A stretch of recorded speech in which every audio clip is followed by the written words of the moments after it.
Hello students, a very warm good evening to all and welcome to Unacademy. This is Survi, your educator, and I welcome you all in today's class. और आज की class में हम बात करने वाले हैं एक बहुत ही इंपॉर्टेंट एंड इंटरेस्टिंग टॉपिक के ऊपर that is very important for all the examination because her exam में इससे क्वेश्चंस आते हैं और बहुत छोटा और इंटरेस्टिंग टॉपिक है that is mode of action of antibiotics. Antibiotics क्या होते हैं, एंटीबायोटिक्स कैसे काम करते हैं, एंटीबायोटिक्स का क्या रोल होता है, एंटीबायोटिक्स किस चीज को टारगेट करते हैं, हम इन सारी चीजों के बारे में आज के लेक्चर में बात करेंगे बहुत ही शॉर्ट फॉर्म में।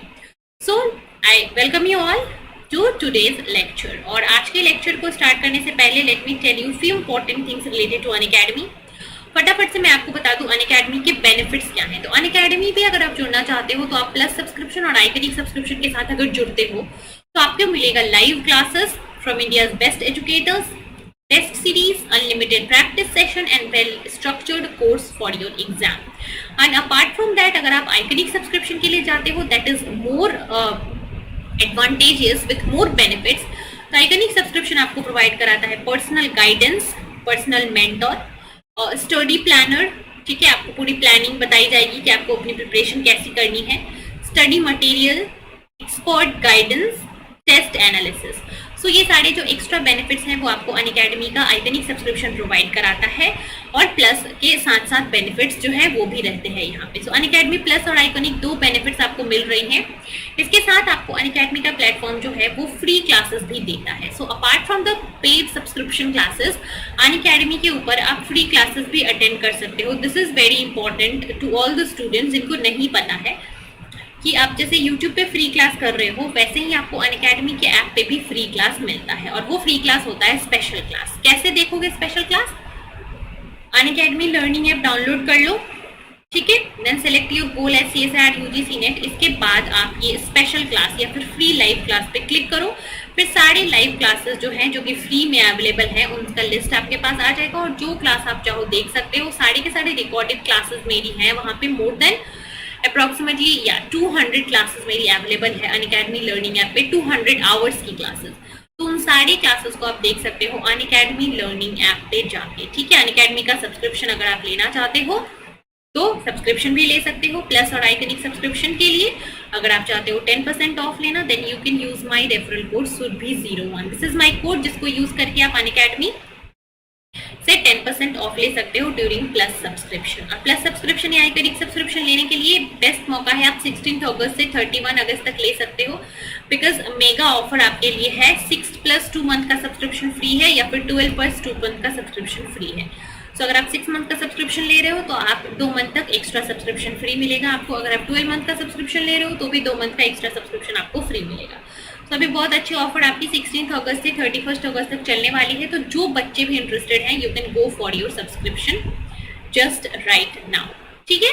चलिए स्टार्ट करेंगे अब अपना लेक्चर जो है एंटीबायोटिक्स के ऊपर। क्यों हम पढ़ रहे हैं एंटीबायोटिक्स? क्योंकि एंटीबायोटिक्स से जो एंटीबायोटिक्स का जो टॉपिक है ना, मैंने देखा है कि हर एक एग्जाम में इस एंटीबायोटिक के टॉपिक से क्वेश्चन आता ही है। हर एक एग्जाम में, किसी भी एग्जाम की आप बात कर लो, इस एंटीबायोटिक टॉपिक से आपके 1 या 2 क्वेश्चन जो है वो आ ही जाते हैं। सिंपल सा टॉपिक है बट इम्पॉर्टेंट है। तो देखते हैं इस टॉपिक को, स्टार्ट करते हैं। एंटीबायोटिक्स होते क्या है? So these are substances derived from microorganism or can be produced synthetically, and these substances basically limits or destroys the growth of a living organism. So it can be a natural product or it can be a synthetic product जो कि either किसी organism के growth को destroy ही कर देगा या फिर limit कर देगा। तो या तो किसी ऑर्गेनिज्म को कंप्लीटली किल कर देगा या फिर उसके ग्रोथ को प्रिवेंट करेगा। तो दोनों ही तरीके से ये एंटीबायोटिक काम कर सकता है। और अगर एंटीबायोटिक की हम सोर्सेज की बात करें सबसे पहले, so the sources of antibiotic can be natural और it can be synthetic. So natural antibiotics भी हो सकते हैं जो कि नेचुरली ऑर्गेनिज्म से बनाए जाते हो या फिर हम सिंथेटिक केमिकल बेसिस पे भी उनको बना सकते हैं। तो नेचुरल सोर्सेज ऑफ एंटीबायोटिक्स में अगर हम देखें so fungus are the most common sources of antibiotics and very common antibiotic penicillin जो है वो फंगस का ही प्रोडक्ट है। Then bacteria can also provide different kind of antibiotics like there are Bacillus species, there are Actinomycetes जो कि mainly antibiotics provide करते हैं। Then there are synthetic group जहाँ पे आप chemically synthesize करते हो antibiotics को। Now the next category or the next thing related to antibiotics is the classification. Antibiotic का आप classification कैसे करते हो? So antibiotics are classified on different categories on the basis of different properties. So first is division on the basis of their antimicrobial activity. अब antimicrobial activity दो तरीके की हो सकती है, या तो एंटीबायोटिक्स जो है वो किसी ऑर्गेनिज्म की ग्रोथ को इनहिबिट कर रहा हो, ठीक है, सिर्फ और सिर्फ इनहिबिट कर रहा हो। इनहिबिट करने के बाद अगर इस एंटीबायोटिक का हटा दिया जाए तो ग्रोथ जो है वो वापस से रिज्यूम कर जाएगा। जो सेकंड कैटेगरी होती है वो क्या होती है, उस ऑर्गेनिज्म को वो किल कर रहा है, इनहिबिट नहीं कर रहा, उसको डायरेक्टली मार ही दे रहा है। तो जहां पे इनहिबिशन होती है वहां पे वापस से ग्रोथ रिज्यूम कर सकता है, वो कंडीशन होता है बैक्टीरियोस्टैटिक। मतलब वो एंटीबायोटिक जो है वो क्या करेगा, बैक्टीरिया को एक डोरमेंट नॉन रेप्लिकेटिव फेज में भेज देगा, that is a bacteriostatic phase. और जब आप एंटीबायोटिक हटा दोगे तो वो बैक्टीरिया वापस से अपने ग्रोथ को रिटेन कर लेगा। But when there is a situation of bactericidal, that means यहाँ पे बैक्टीरिया जो है वो टोटली क्या हो जाएगा, किल हो जाएगा। So this is the antimicrobial activity of on the basis of activity. It can either bactericidal, that means it will kill, or it can be bacteriostatic, that it will only inhibit, not kill. दूसरी अगर property की बात करें तो division on the basis of spectrum of activity. Spectrum of activity means कि वो antibiotic जो है वो कुछ पर्टिकुलर सबस्ट्रेट को ही टारगेट कर सकता है या फिर ब्रॉड रेंज ऑफ सबस्ट्रेट को टारगेट कर सकता है। So on the basis of that the antibiotics can be a narrow spectrum antibiotic और it can be a broad spectrum antibiotic. तो कुछ एंटीबायोटिक्स जो होते हैं वो ग्रुप ऑफ सब्सटेंस पे एक्ट करेंगे, ब्रॉड रेंज पे एक्ट करेंगे, और कुछ एंटीबायोटिक जो होते हैं वो स्पेसिफिक सबस्ट्रेट पे ही एक्ट करते हैं। तो यहाँ से आप नैरो स्पेक्ट्रम और ब्रॉड स्पेक्ट्रम के एंटीबायोटिक्स को डिफाइन कर सकते हैं, ठीक है। अब बात करेंगे थर्ड कैटेगरी की, that is according to the absorbability from the site of administration to attain significant concentration for the treatment of systemic infection। ठीक है, एक कहीं पे इन्फेक्शन हुआ है तो वहां पे वो एंटीबायोटिक कितनी रेट से एब्जॉर्ब होता है, और वो इस जहां पे एब्जॉर्ब हुआ सिर्फ वहीं पे एक्ट कर रहा है या फिर डिस्टेंट एरिया पे भी एक्ट कर रहा है। So on the basis of the area of action this can be locally acting, मतलब जहां पे एब्जॉर्ब हुआ सिर्फ वहीं पे एक्ट करेगा, so it is locally acting. और दूसरी केस हो सकती है कि यहाँ पे एब्जॉर्ब हुआ लेकिन ये सराउंडिंग एरिया को भी अफेक्ट कर सकता है, तो this is the type of systemic acting antibiotic, ठीक है। So mode of action bacteriocidal और बैक्टीरियोस्टैटिक, स्पेक्ट्रम के बेसिस पे नैरो और broad, and then the area of availability के बेसिस पे it can be locally available और एक्टिंग, और it can be systemic acting, ठीक है। तो ये हो गया 3 method of classification of antibiotics. Now coming to the fourth method of classification. So the fourth method of classification of antibiotics are on the basis of mechanism of action, ठीक है। वो antibiotics काम क्या करते हैं? So यहाँ पे 4 categories दे रखी है। They can either inhibit the cell wall synthesis, ठीक है, सेल वॉल सिंथेसिस को रोक के वो बैक्टीरिया को क्या कर सकते हैं, किल कर सकते हैं या फिर उसके ग्रोथ को इनहिबिट कर सकते हैं। They can either alter the function of the cell membrane, वो सेल वॉल को, दूसरा वो सेल मेम्ब्रेन को टारगेट कर सकते हैं। They can also target the protein synthesis step, ठीक है, प्रोटीन के सिंथेसिस को, ट्रांसलेशन के स्टेप को भी टारगेट किया जा सकता है, और they can inhibit the nucleic acid synthesis step. So different steps को टारगेट करने के लिए different एंटीबायोटिक्स होते हैं। They can either affect the cell wall, they can either affect the cell membrane, they can affect the protein synthesis, or they can affect the nucleic acid synthesis. अब हम next section में क्या देखने वाले हैं, different जो categories हो गई इन सब की कुछ इंपॉर्टेंट एग्जांपल्स देखेंगे। So the fourth category is the inhibition of cell wall synthesis, ठीक है। पहली कैटेगरी हो गई सेल वॉल सिंथेसिस का inhibitor, right.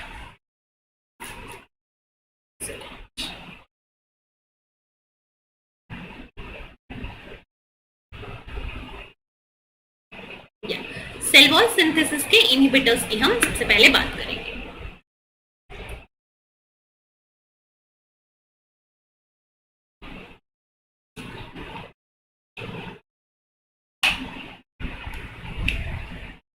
So there are antibiotics जो कि क्या करेगा, सेल वॉल की सिंथेसिस को टारगेट करेगा। बैक्टीरिया के केस में cell wall is composed of peptidoglycan layer, so इस पेप्टिडोग्लाइकेन लेयर की सिंथेसिस को टारगेट किया जाता है। पेप्टिडोग्लाइकेन लेयर क्या है? It is a polysaccharide that is composed of repeating disaccharide unit of N acetyl glucosamine and N acetyl muramic acid plus a pentapeptide residue. And this pentapeptide residues has D amino acid D-alanine that is responsible for cross linking. और इस proper जो synthesis की process होती है of this peptidoglycan, इस step को target करते हैं. There are antibiotics जो कि क्या करेंगे? cell wall synthesis को inhibit करेंगे. And proper or a very famous example of these categories of antibiotics are the antibiotics with a beta-lactam ring. So this beta-lactam ring basically inhibit the transpeptidation reaction. जो मान लो ये एक disaccharide है, ये दूसरा disaccharide है, यहाँ पे जो पेंटापेप्टाइड होता है इसके बीच में क्रॉस लिंकिंग होती है to make the peptidoglycan layer more stable and more rigid. तो ये जो ट्रांसपेप्टाइडेशन रिएक्शन होता है ये रोकने के लिए देयर आर बीटा-लैक्टम एंटीबायोटिक्स जो कि क्या करेगा? ट्रांसपेप्टाइडेशन रिएक्शन को स्टॉप करके आपके पेप्टाइडोग्लाइकेन सिंथेसिस को इनहिबिट कर देगा. ठीक है. So beta lactam antibiotics are the one. और बीटा लैक्टम एंटीबायोटिक का एक बहुत ही फेमस एग्जांपल है पेनिसिलिन. सो पेनिसिलिन जो है वो किससे ऑब्टेन्ड होता है? पेनिसिलियम स्पेसिस से, that is a fungus, and it inhibit the cross linking step of the cell membrane synthesis, and it will bind to the active site of the transpeptidase enzyme that is responsible for the transpeptide reaction and inhibits its activity. So there will be no transpeptide formation, thus there will be no peptidoglycan cross linking. So it is bactericidal. ठीक है, ये क्या है? Bacteriocidal है. ठीक है. The first category of the antibiotic is the beta lactam जो कि क्या करेगा? एग्जाम्पल है पेनिसिलिन जो कि सेल वॉल सिंथेसिस को इनहिबिट करेगा by targeting the peptidoglycan layer synthesis.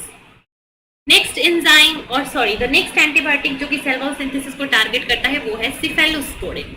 So cephalosporin has similar mode of action as compared to the penicillin, and it is only the difference it is obtained from different genus of fungus, that is the cephalosporium, but mode of action और जो काम है actual वो दोनों का क्या है? Same है. इसके बाद बात करेंगे molecules that will inhibit the cell membrane function. ठीक है. सेल वॉल के लिए हो गया पेनिसिलिन, बीटा लैक्टम और सिफेलोस्पोडिन. कुछ एंटीबायोटिक्स होते हैं जो कि सेल मेम्ब्रेन के फंक्शन में इंटरफेरेंस करते हैं, and these are polymyxin, polyenes and amphotericin. ठीक है. याद रखना, पॉलीमिक्सिन क्या करता है? सेल मेम्ब्रेन को टारगेट करता है. पॉलीइंस क्या करता है? सेल मेम्ब्रेन को टारगेट करता है. और एम्फोटेरिसिन क्या करता है? सेल मेम्ब्रेन को टारगेट करता है. Polymyxin, polyeins and amphotericin. Remember, these three will target the cell membrane. Now comes the third type of antibiotics on the basis of mode of action that will inhibit the protein synthesis system. तो protein synthesis step को inhibit करने के लिए जो antibiotic है वो ribosome से bind करेगा.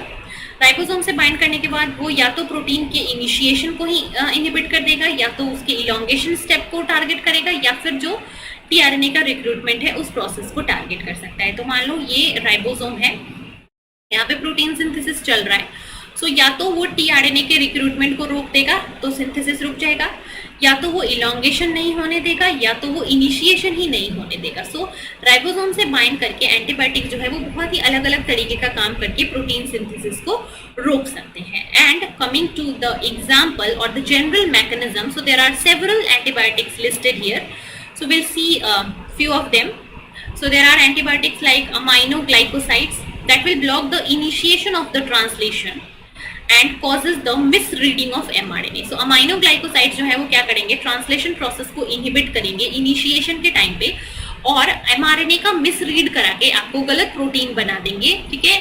नॉन फंक्शनल प्रोटीन बनवा देंगे जिसके कारण सेल जो है वो क्या कर जाएगा? डेथ कर जाएगा. Then there are tetracyclines that will block the attachment of tRNA to the ribosome. So tetracyclines basically क्या करते हैं? जो राइबोसोम का A साइट है वहां पे जाके बाइंड कर जाएंगे, और अब A साइट पे tRNA रिक्रूट नहीं हो पाएगा, और जब A साइट पे tRNA रिक्रूट नहीं हो जाएगा then there will be no translation. Then there are molecules like streptogramins. So these are present at the 15. They will target the larger subunit and they will affect the protein synthesis. So they will interfere with the protein synthesis process. So streptogramins are also the protein synthesis inhibitors. ठीक है. aminoglycosides, tetracycline और streptogramins तीन हो गया. Then the third category is macrolides. Macrolide जो है वो protein elongation को इनहिबिट करता है, जो कि 50S राइबोसोम से इंटरेक्ट करेगा। क्लोरामफेनिकॉल जो है वो क्या करेगा, वो आपके 50S राइबोसोमल सब यूनिट से बाइंड करके पेप्टाइड बॉन्ड सिंथेसिस को क्या करता है, इनहिबिट कर देता है। देन देयर आर लिंकोजामाइड्स, जो कि क्या करेगा, प्रोटीन सिंथेसिस को फर्दर टारगेट करेगा। देन देयर आर ऑक्साजोलिडोन्स, और ऑक्साजोलिडोन्स क्या करेंगे, ये भी प्रोटीन सिंथेसिस को इनहिबिट करेगा। So remember the examples, mainly aminoglycosides, tetracycline, streptogramins, macrolides, chloramphenicol, lincosamides and oxazolidinones. ठीक है, so these are the antibiotics that are inhibitors of protein synthesis. ठीक है, सो ये हो गए आपके different classes of antibiotics and their mode of action. ठीक है, सो क्लासिफिकेशन में हमने देखा synthetic, natural, broad spectrum, narrow spectrum, localized, systemic, and then based upon their action, the one which inhibit the cell wall synthesis, one which interfere with the cell membrane function, one which inhibit the protein synthesis, and there are others like quinolones which will target the nucleic acid synthesis process. So that's all for today's class. I hope कि आज की class में जो भी मैंने चीज़ें बताई आपको related to antibiotics, so basically आज हमने क्या बात किया, फर्स्ट की एंटीबायोटिक्स होते क्या है, introduction, why antibiotics are important and their mode of action, that they can be bactericidal, they can be bacteriostatic, then their mode of action की हमने बात की, mechanism की बात की, either they can affect the cell membrane synthesis, cell wall synthesis, protein synthesis और nucleic acid synthesis along with examples. So that's all for today's class and I hope कि आज का लेक्चर आपको अच्छा लगा होगा। So वीडियो को like ज़रूर करना, फटाफट से लाइक कर देना वीडियो को अगर अच्छा लगा तो, और वीडियो को शेयर भी करो अपने दोस्तों के साथ, अपने फ्रेंड्स के साथ। और अगर ये शॉर्ट लेक्चर आपको अच्छा लगा और ऐसे ही लेक्चर्स और चाहते हो तो मुझे कमेंट सेक्शन में ज़रूर बताना कि ऐसे ऐसे शॉर्ट क्रिस्प लेक्चर्स मैं आपके लिए लाऊं, जहाँ पे हम एक छोटे से 15 मिनट्स के टाइम स्पेंड पे एक बहुत ही इंपॉर्टेंट टॉपिक पढ़ेंगे। सो अगर लेक्चर अच्छा लगा तो मुझे नीचे कमेंट में ज़रूर बताना कि ये शॉर्ट लेक्चर अच्छा लगा and I will continue this type of lectures. So thank you so much students and all the very best. Keep studying.